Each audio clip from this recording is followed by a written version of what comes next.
Il y a 80 ans, le Japon capitulait, tournant la page d'un conflit mondial qui a profondément transformé le pays, de l'image de l'empereur au traumatisme du nucléaire. Ces événements ont laissé une empreinte durable dans la société japonaise. On retrouve Michael Luken, historien, directeur du Centre d'études japonaises de l'INALCO, auteur du livre à paraître Les occupants, les Américains au Japon après la Seconde Guerre mondiale. Bonjour et merci d'être avec nous. Le 15 août Bonjour. 1945, l'empereur Hirohito annonce officiellement la capitulation du Japon. Comment ce discours a-t-il été reçu par la population japonaise à l'époque?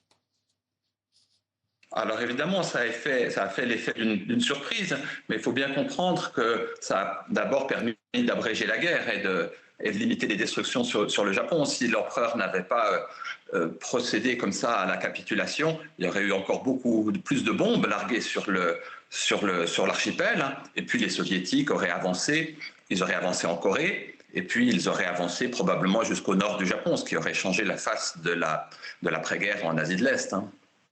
Après 1945, l'empereur Hirohito conserve un rôle symbolique mais perd son pouvoir politique. Comment s'est opérée cette transformation du statut impérial?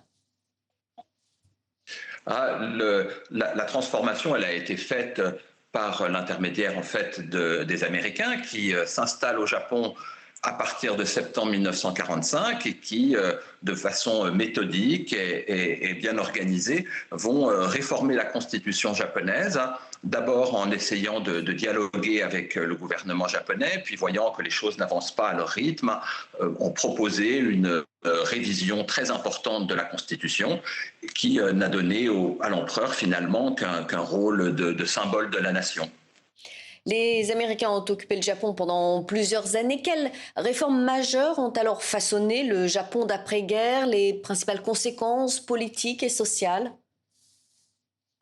Ah, les réformes sont très très importantes et il faut bien comprendre que la constitution japonaise qui est toujours en vigueur aujourd'hui et qui n'a jamais été révisée, est à ce titre une presque exception, hein, dans les grandes démocraties d'après-guerre, hein. C'est vraiment les Américains qui ont piloté toute cette réforme après la Seconde Guerre mondiale, mais bien sûr, ça n'a pas pu se faire sans la participation active des élites japonaises, de la société japonaise dans son ensemble, qui, d'une certaine manière, était prête aux réformes démocratiques qui ont été impulsées après 1945, parce que dès les années 20, pendant les années 30, alors même qu'il y avait déjà une répression militariste, et que cette répression allait être croissante, avait des aspirations au pacifisme, des aspirations au progrès social, et donc c'est un processus en fait à deux que l'on observe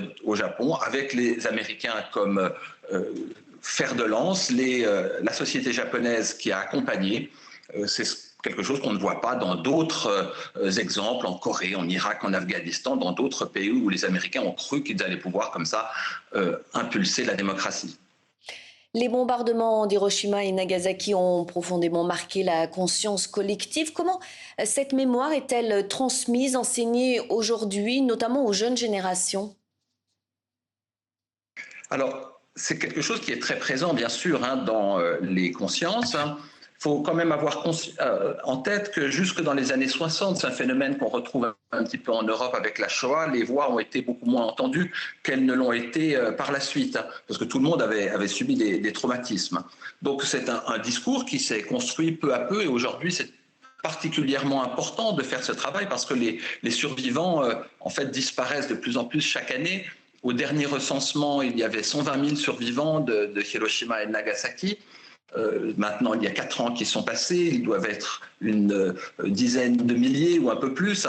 Donc évidemment que dans ce processus-là, il est très important de faire circuler cette mémoire. Mais ce que je dirais, la plus grande différence avec ce qu'on voit en Europe, c'est que ce n'est pas quelque chose d'abstrait. J'ai l'impression qu'en Europe, en Occident, de façon plus générale, on a une vision un petit peu d'une représentation froide, épurée, d'une mort totale absolue, où la bombe explose et tout le monde et tout disparaît en dessous. C'est une vision, je crois, qu'on a au Japon, parce que c'est normal, les victimes, eh bien, elles étaient des victimes réelles, elles n'étaient pas des victimes lointaines, hein. On en a une vision beaucoup plus doloriste. Donc la mémoire, elle est centrée sur la douleur des victimes. Ceci dit, et c'est quelque chose qu'on a souvent répété, ça n'a pas entraîné une réflexion très profonde sur le pourquoi des bombes atomiques, pourquoi elles ont été envoyées, surtout que l'État a toujours pris soin de rester relativement en retrait des questions de mémoire, laissant les autorités locales, c'est-à-dire les autorités de Hiroshima et de Nagasaki, se débrouiller avec. Et où en est justement la perception et la peur du nucléaire au Japon aujourd'hui, surtout après les événements de Fukushima en 2011? Elle est toujours présente, bien évidemment. Le Japon est le fer de lance d'une voie internationale opposée à la prolifération nucléaire.